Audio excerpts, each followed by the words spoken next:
በእግር ኳስ ታሪክ ውስጥ ሁሉንም ትልልቅ ዋንጫዎች ለማንሳት ስንት ዓመት ይፈጃል? ለአንዳንዶቹ ሙሉ ዘመናቸውን ይወስዳል፣ ለአንዳንዶቹ ደግሞ ጨርሶ አይሳካም። ነገር ግን ለአንድ ወጣት አርጀንቲናዊ ይህ ጨዋታ በጣም ቀላል ይመስላል። ጁሊያን አልቫሬስ ቅጽል ስሙ ላአራኛ ወይም ሸረሪቱ ገና በወጣትነት የዓለም ዋንጫ፣ ኮፓ አሜሪካ፣ የቻምፒየንስ ሊግ፣ የሊግ ዋንጫ በአጠቃላይ አንድ የእግር ኳስ ሊያልማቸው የሚችሉ ዋንጫዎችን በሙሉ ሰብስቦ የበላ ድንቅ ተጫዋች። ለመሆኑ ይህ የሊዮኔል ሜሲ የልጅነት አድናቂ እንዴት የዓለም እግር ኳስን በቁጥጥር ስር ሊያደርግ ቻለ? በዚህ ቪዲዮ የሸረሪቱን አስገራሚ የክህሎት ሚስጥርና ታሪካዊ እንፈትሻለን። እስከ መጨረሻው አብራችሁን ቆዩ። ታሪኩ የሚጀምረው የአርጀንቲና ከተማ ካልኪያ ውስጥ ነው። ጁሊያን ገና በልጅነቱ ኳስ እግሩ ስር ከገባች ማንም ሊቀማው አይችልም ነበር። ወንድሞቹ ኳስ ከእግሩ ላይ ማውጣት ስለሚያቅታቸው ልክ እንደ ሸረሪት ብዙ እግር አለው ይላሉ። ላአራኛ ስፓይደር የሚለው ስያሜ ከዚያ መጣ። ጁሊያን ትልቅ ሊዮኔል ሜሲ ነበር። ገና በ11 ዓመቱ ከሜሲ ጋር የተነሳው ፎቶ ዛሬም ድረስ ታዋቂ ነው። ያኔ ያየው ሕልም ግን ከፎቶም በላይ ነበር። ወደ ታላቁ ክለብ ሪቨር ፕሌት ሲያቀና በታዋቂው አሰልጣኝ ማርሴሎ ጋላርዶ ስር እውነተኛ ገዳይ አጥቂ ሆኖ ተቀረጸ።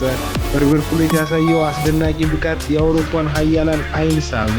ፔፕ ጋርዲዮላ አልቫሬስን ወደ ማንቸስተር ሲቲ ሲያመጣው ብዙዎቹ በኤርሊንግ ሃላንድ ጥላ ስር ይደበቃል ብለው አስበው ነበር። ነገር ግን ጁሊያን አልቫሬስ የተለየ እጽዋት ነው። በተሰለፈበት አጭር ደቂቃ ሁሉ ተአምራትን መስራት ጀመረ። በማንቸስተር ሲቲ በነበረው ቆይታ ታሪካዊ የሶስትዮሽ ዋንጫ ትሪቢዩንን አነሳ። አልቫሬስ ግን ጥላ ስር መሆኑ የሚፈልግ ተጫዋች አይደለም። የራሱን ታሪክ በደመቀ ሁኔታ ለመጻፍ የቡድኑ ዋና ኮከብ ለመሆን ወደ አውሮፓ ታላቅ ክለብ አትሌቲኮ ማድሪድ ተጓዘ። የእሱ መኖር ብቻ ለቡድኑ ዋንጫ ዋስትና የሚሰጥ ይመስላል። ለመሆኑ የጁሊያን አልቫሬስ ጨዋታ ሚስጥር ምንድን ነው? እሱ ባህላዊ 9 ቁጥር አጥቂ ብቻ አይደለም። 3 ከሌሎች የሚለዩት ብቃት አሉት። አንደኛው የማይደክም የፕሬሲንግ ብቃቱ ነው። ተከላካዮች ኳስ ይዘው እንዲተነፍሱ ያስችላቸው ሜዳው ላይ የሚሮጥ ሮቦት ይመስላል። ሁለተኛው የእንቅስቃሴ ብልሃቱ ኦብዘርቭ ቦል ሙቭመንት፣ ተከላካዮች እሱን ለመጠበቅ ሲሉ መስመር ይስታሉ።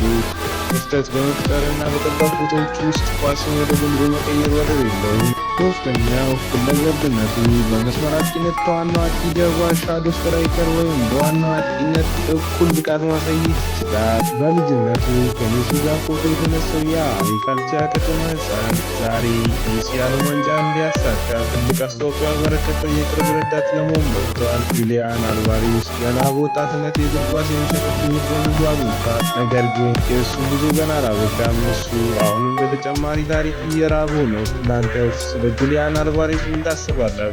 በእናንተ እይታ በአሁኑ ሰዓት በዓለም ላይ ካሉ ምርጥ አጥቂዎች ተርታ ይመደባል? ሀሳባችሁን ኮሜንት ላይ አሰፍሩልኝ። ቪዲዮ ከወደዳችሁት ላይክ ማድረግ እና አዳዲስ አስገራሚ እግር ኳስ ታሪኮች ሊደርሳችሁ ቻናሉን ሰብስክራይብ ማድረጋችሁን አትርሱ። በሚቀጥለው ቪዲዮ እስከምንገናኝ ቸር ሰንብቱልኝ።